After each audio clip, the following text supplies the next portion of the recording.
आता गोव्यामधून एक धक्कादायक बातमी आहे। गोव्यात नाईट क्लबमध्ये भीषण आग लागली आहे आणि या आगीमध्ये 25 जणांचा मृत्यू झालाय।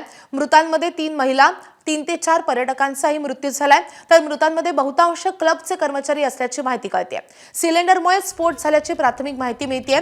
दरम्यान मुख्यमंत्री प्रमोद सावंत यांनी घटनास्थळाची पाहणी केली आहे। नाईट क्लबमधील आगीची सखोल चौकशी करून दोषींवर कठोर कारवाई केली जाईल असं मुख्यमंत्री प्रमोद सावंत यांनी सांगितलंय।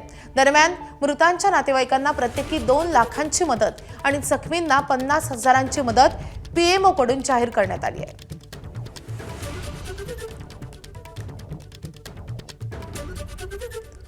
तर गोव्याच्या आरपोरामध्ये नाईट क्लबमध्ये ही भीषण आग लागली आहे।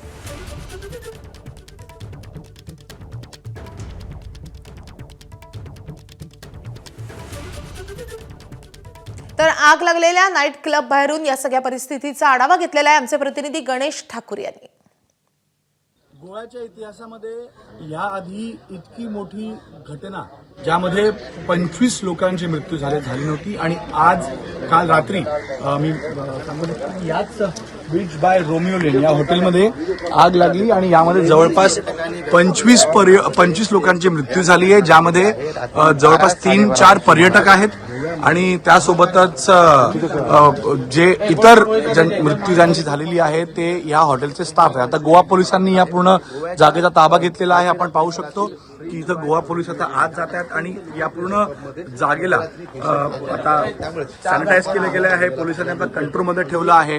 प्राथमिक माहिती अशी येते की जवळपास 12-12:30च्या सुमारास आग लागली। आग म्हणजे किचनमध्ये लागली, गॅस एक्सप्लोजन झालं आणि त्या गॅस एक्सप्लोजनमध्ये किचनचा स्टाफ, कारण यामध्ये मरणारे जास्त लोकांची संख्या आहे किचन स्टाफ या रोमेलियन या बीच रोमेलियनचाच होता आणि म्हणून गॅस एक्सप्लोजन नंतर तिथं आग लागली। त्या आगीत किचनचा स्टाफ मृत्युमुखी पडला, तर 3 ते 4 पर्यटक हे या घटनेमध्ये या आगीत त्यांचा बळी गेलेला आहे। आता सर्वात मोठा प्रश्न की इतक्या मोठ्या जागेमध्ये फायर नॉर्मचं उल्लंघन झालं होतं, फायर एक्झिट तिथं नव्हता, ज्या प्रकारचे नॉर्म असले पाहिजे ते नव्हते आणि यामुळेच ही घटना घडली। आता इथं फायर एक्झिट नाही, इथं कोणत्याही प्रकारे फायर इक्विपमेंट्स होते का हा एक मोठा प्रश्न आहे। कालची जर आपण कालबद्दल आपण बोलायला गेलं तर काल इथं एक मोठी पार्टी होती, आयलंड क्लब याला म्हणतो आपण, आणि ह्या पार्टीसाठीच मला वाटतं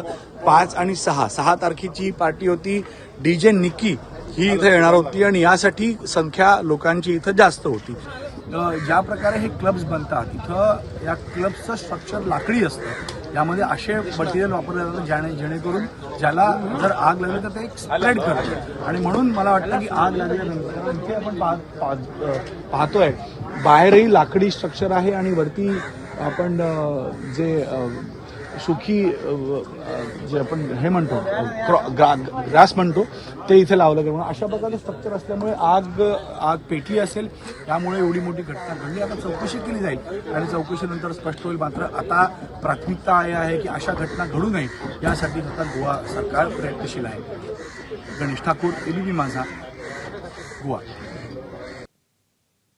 दरम्यान या क्लब मालकाच्या विरोधात गोवा पोलिसांनी अरेस्ट वॉरंट जारी केले। या संपूर्ण प्रकरणाच्या न्यायालयीन चौकशीचे आदेश देण्यात आलेत अशी माहिती गोव्याचे मुख्यमंत्री प्रमोद सावंत यांनी दिली आहे। जैसे यानी उस लोगों की मौत हो गई, अभी प्रिलिमिनरी पता चला है उससे 4 लोग वो टूरिस्ट हैं, बाकी लोग उस क्लब के यानी कर्मचारी थे। क्लब ओनर्स अभी हैं, उनके खिलाफ अरेस्ट वारंट जारी किया है। उनके बाकी मैनेजर्स और बाकी उनको ऑलरेडी अरेस्ट कर चुके हैं। Honourable prime minister Narendra Modi ji ने सुबह 6 बजे इसके बारे में इंक्वायरी करने के मुझे खुद फोन किया, इसके बारे में पूरी पूछताछ की। तर गोव्यामधल्या नाईट क्लबमधील अग्नितांडवात मृत्युमुखी पडलेल्या सर्व 25 जणांचे मृतदेह बाहेर काढल्याची माहिती पोलीस महासंचालक आलोक कुमार यांनी दिली आहे। पोलीस आगीचं कारण शोधतील, तपास अहवालानंतर कारवाई केली जाईल अशी माहिती देखील आलोक कुमार यांनी दिली आहे।